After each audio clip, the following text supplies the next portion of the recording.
We all know about the 3 canon life system on the Dream SMP. Each character has 3 canonic lives, and when they lose them all, they become a ghost. Or do they? You see, one thing that has been bugging my brain a lot is how the afterlife works on the Dream SMP. We all previously thought that when someone loses their last canon life, they become a ghost, just like Wilbur became Ghostbur after Philza took his last canon life. But then there's Tommy, who never got a ghost version of himself. Today, we will be exploring how the afterlife works on the Dream SMP and comparing them to the afterlife in different cultures, religions, and beliefs in real life. Before we start, make sure you subscribe because it only takes a few seconds and it helps out a ton. Anyways, now that you subscribed, let's begin. So we're gonna start off by discussing how each character lost their final canon lives.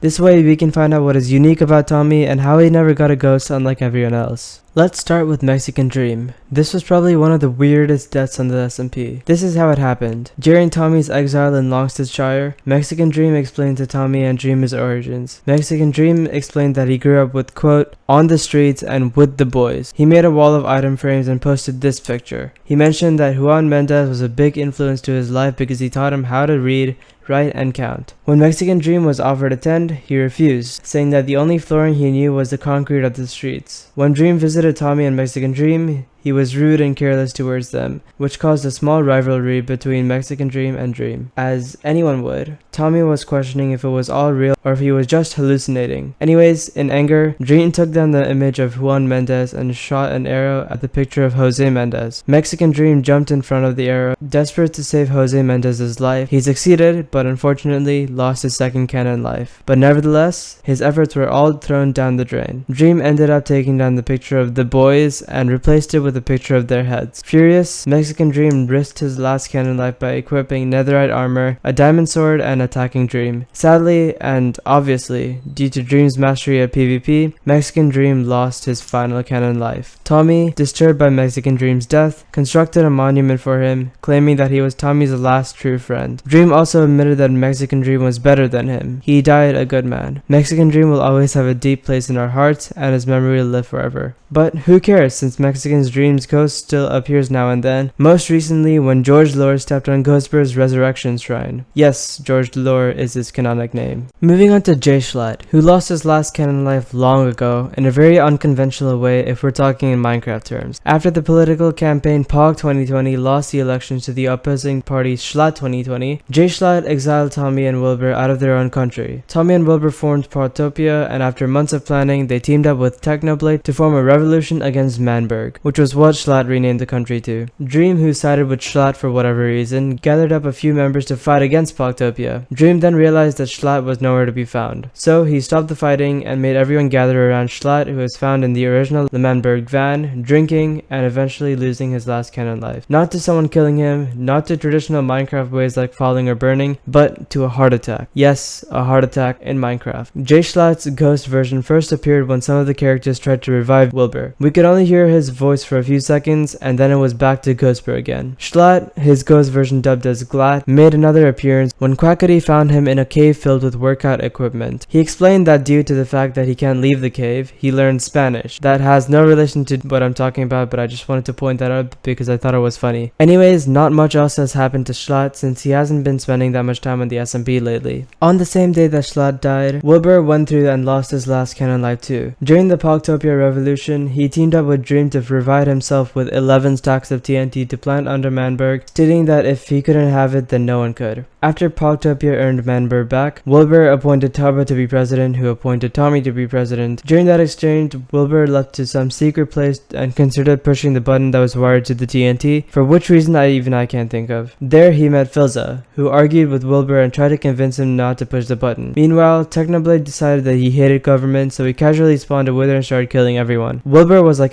screw it, as he pushed the button, destroying all that was left of Manberg, and making Philza, who apparently was his father, to take his last canon life. Wilbur's ghost life is a little different. Ghostbur, which was what Wilbur's remnants turned into after he died, could only remember the good memories. He says that after he blew everything up, he was done. He wanted to restart, regrouping with the survivors of the Manberg. Due to all the things that Wilbur did, Ghostbur suffered from amnesia. He had a very spotty memory and could only remember what happened before Pogtopia. More specifically, he could only remember the happy things. And when whenever he was put in a negative situation, he appeared clueless, unable to comprehend his surroundings. He also mentions that he has become a completely different being than the real Wilbur who was just chilling in the afterlife. During Wilbur's first resurrection attempt, he merged with J Schlatt's ghost for a few seconds and then returned back to being Ghostbur again. Ghostbur also made an appearance during the second time Tommy was exiled. Ghostbur asked Tommy why he was exiled in the first place multiple times, but he never received a formal answer. So Ghostbur tries to cheer up Tommy, helping him form a party at the Longsteadshire beach. Ghostbur was supposed to send invites to the other people, but Dream, realizing that Tommy shouldn't have his way, uses Ghostbur's cluelessness to his advantage and manipulates Ghostbur not to send the invites. Ghostbur makes a final appearance recently when Tommy tries to sneak into the prison and kill Dream. He uses Ghostbur to act as a visitor while Tommy is invisible. They make it all the way to the actual cell, where Awesome Dude notices Tommy is invisible and orders him to leave. Dream, threatening to revive Wilbur if they don't let him free,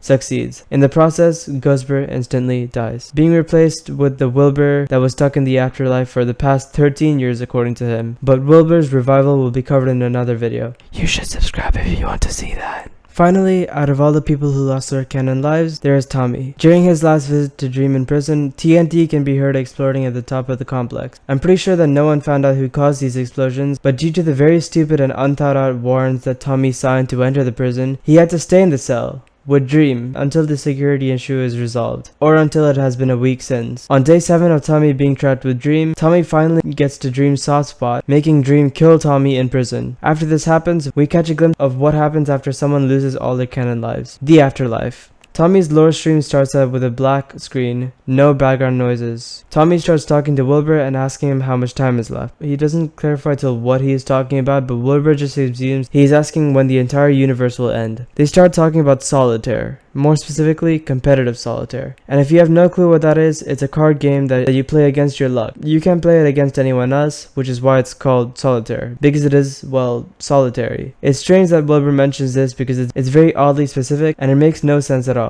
But we'll come back to that later. Suddenly, we hear Dream's voice. Tommy gets revived. He's back in prison in the exact place where he died, which is really disturbing. That's because if we're assuming that during revival, life gets brought back to a dead body, Tommy's body stays in the prison for the entire time he was dead. Yeah, they never removed the body. Dream had to stay alone with the dead body of Tommy. He had done that. That was Dream's doing. This could be one of the reasons that Dream revived Tommy in the first place, because he couldn't handle what he had done. He couldn't bear the horror of seeing that dead body just lying there. Anyways, we also learned through Tommy that the afterlife is just void. It's not even black, it's just colorless. That's really hard to imagine personally. We also learned that time is stretched there, since he says it felt like he was up there for months, when in reality it was only a few days. When Wilbur was revived, he says that he was up there for 13 years, when in reality it was just a few months at least. We can conclude that the afterlife is very strange, and the only information we have of what happens there came from Tommy explaining to Dream what it was like. Let us take a look at how different cultures around the world see death as a whole and how they deal with it, starting from the most popular religion, Christianity. Quick warning, but I apologize in advance if I say any information that is wrong. I am not Christian and all my research came from online resources, so forgive me if I say wrong information and you can correct me in the comments. According to the Christianity website, Christians believe that death is not the end of your timeline at all. By this, it does not mean that Christians are immune to the pain and sorrow that most people have to experience when a loved one dies, but instead, they have a strong sense of hope that something eternal will continue their existence and it goes beyond life and death as we know it. Think about it like this. A mother and a father are sorrowful that they have to let their child go and send them off to college, but they know that that's where their child will be the most successful and they hope that their life will be a very happy one from then on. In simpler terms, let's say today is your 15th birthday. You don't cry because your 14-year-old self is gone forever. Instead, you celebrate new beginnings and the future of the new age and milestone that you have reached. The same thing works for Christianity and death. When a person dies, Christianity believes that the person is not sorrowful that they lost their past self, but they are celebrating that they have reached the milestone of their eternal happiness and peace. Now, is this what the Dream SMP afterlife system was going for? Christianity states that after death, there's a place of eternal peace and prosperity. The Dream SMP, however, shows that there's nothing but void, a regular conversation with other people who have died, although there are some similarities. For one, everyone in heaven that has died in reality will be able to meet and conversate with each other. We see this happening in the SMP too. The Day of Judgment in Christianity tells that everyone who dies will one day have to explain to God all their successes and failures. During Tommy's stay in the afterlife, he asks Wilbur how much time is left. He could be asking how much time is left till the Day of Judgment, Although we have no proof of there being a god on the SMP other than when Tommy mentioned that there were 3 of them, when us viewers could only hear Tommy and Wilbur. The third person could be God himself, since I can't find a better explanation to that. Given all these similarities, the Dream SMP afterlife system has a very close relation to the Christianity afterlife system. Moving on to the second most popular religion, Islam has its own way of thinking about death. After one dies, it is believed that the soul is separated from the body in one way or another. There are in fact 2 possible ways this could happen. 1. The angel of death comes to question a dying person's faith. If the angel believes that what the person has done is righteous, his soul will be taken away painlessly and with care. However, if the angel finds that the person has sinned, it will rip the soul out of the person's body in the most painful way possible. Yeah, I thought it was dark too. And 2. At the time of burial, there will be 2 angels to test the faith of a person. If that person was righteous, they get to live a happy life in Barzakh. Barzakh is the time between when a person's life is taken to the day of resurrection, where it is decided whether the person will go to heaven or hell. If the person has sinned, they will be punished for a certain amount of time. That time I couldn't really find during my research. Now when Tommy was revived, Dream asked him what dying felt like. Tommy says it felt like being put in a shredder, but no blood was involved. Then he said it felt like he was just powder on the other end of that shredder. This could relate to Islam because that most likely means that Tommy has sinned and his soul was ripped apart from him in the most painful way possible. The punishment that follows, however, could be the fact that Tommy had to deal with living with all the other dead characters on the SMP. Perhaps that was his punishment, to be tormented by the wise and educated Wilbur. We can see that because when Tommy was talking to Wilbur, we could clearly tell that Tommy was not having a great time.